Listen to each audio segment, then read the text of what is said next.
ومن أسباب العفة الرغبة في الدار الأخرى، ففيها متع عظيمة،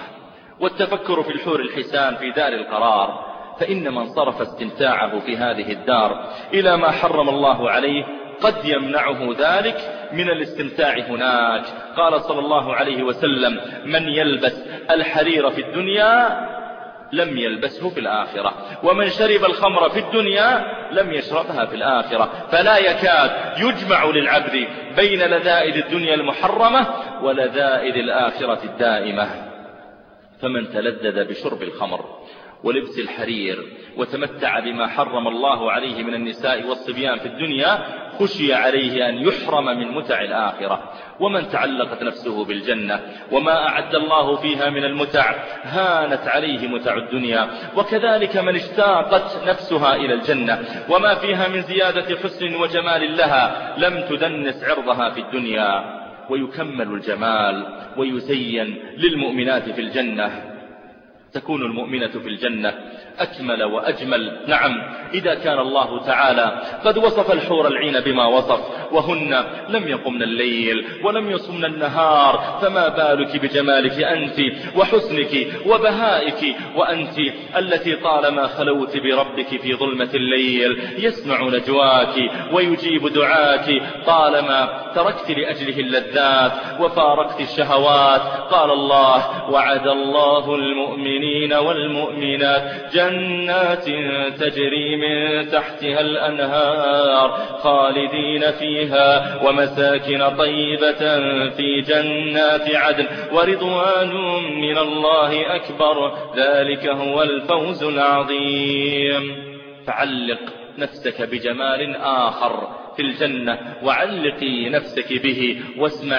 واسمع صفات عرائس الجنات، ثم اختر لنفسك يا أخ العرفان حور حسان قد كملن خلائقا ومحاسنا من أجمل النسوان،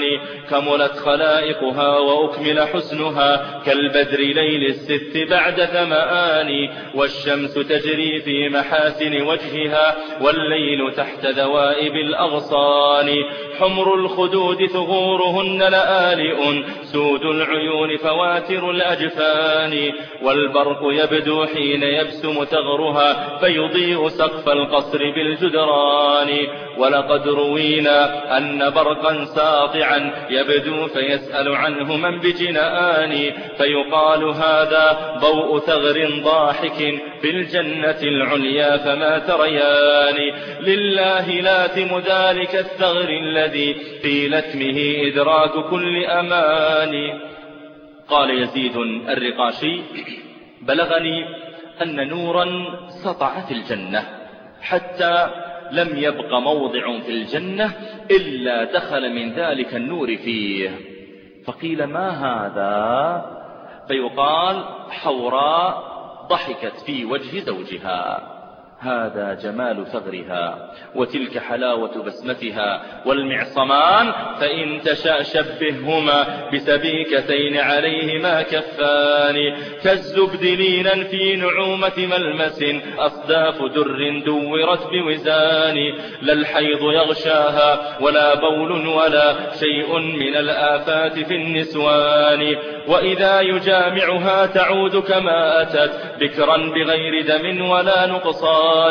أقدامها من فضة قد ركبت من فوقها ساقان ملتفان، والريح مسك والجسوم نواعم واللون كالياقوت والمرجان، وكلامها يسبي العقول بنغمة زادت على الأوتار والعيدان، بكر فلم يأخذ بكارتها سوى المحبوب من إنس ولا من جان، يعطى المجامع قوة المئة التي اجتمعت لأقوى واحد الإنسان، وأعفهم في هذه الدنيا هو الأقوى هناك لزهده في الفاني، فاجمع قواك لما هناك وغمض العينين واصبر ساعة لزمان، ما ها هنا والله ما يسوى قلامة ظفر واحدة ترى بجنان، لا تؤثر الأدنى على الأعلى فإن تفعل رجعت بذلة وهوان. وإذا بدت في حلة من لبسها وتمايلت كتمايل النشوان تهتز كالغصن الرطيب وحمله ورد وتفاح على رمان وتبخترت في مشيها ويحق ذاك لمثلها في جنة الحيوان ووصائف من خلفها وأمامها وعلى شمائلها ومن أيمان كالبدر ليلة تمه قد حف في غسق الدجى بكواكب الميزان فلسانه وفؤاده والطرف في دهش وإعجاب وفي سبحان فالقلب قبل زفافها في عرسه والعرس إثر العرس متصلان حتى إذا ما واجهته تقابلا أرأيت إذ يتقابل القمران فسل المتيم هل يحل الصبر عن ضم وتقبيل وعن فلتان وسل المتيم أين خلف صبره في أي واد أم بأي مكان وسل المتيم كيف عيشته إذن وهما على فرشيهما خلوان وسل المتيم كيف مجلسه مع المحبوب في روح وفي ريحان وتدور كاسات الرحيق عليهما بأكف أقمار من الولدان يتنازعان الكأس هذا مرة والخود أخرى ثم يتكئان فيضمها وتضمه أرأيت معشوقين بعد البعد يلتقيان غاب الرقيب وغاب كل منكد وهما بثوب الوصل مشتملان أتراهما ضجرين من ذا العيش لا وحياة ربك ما هما ضجران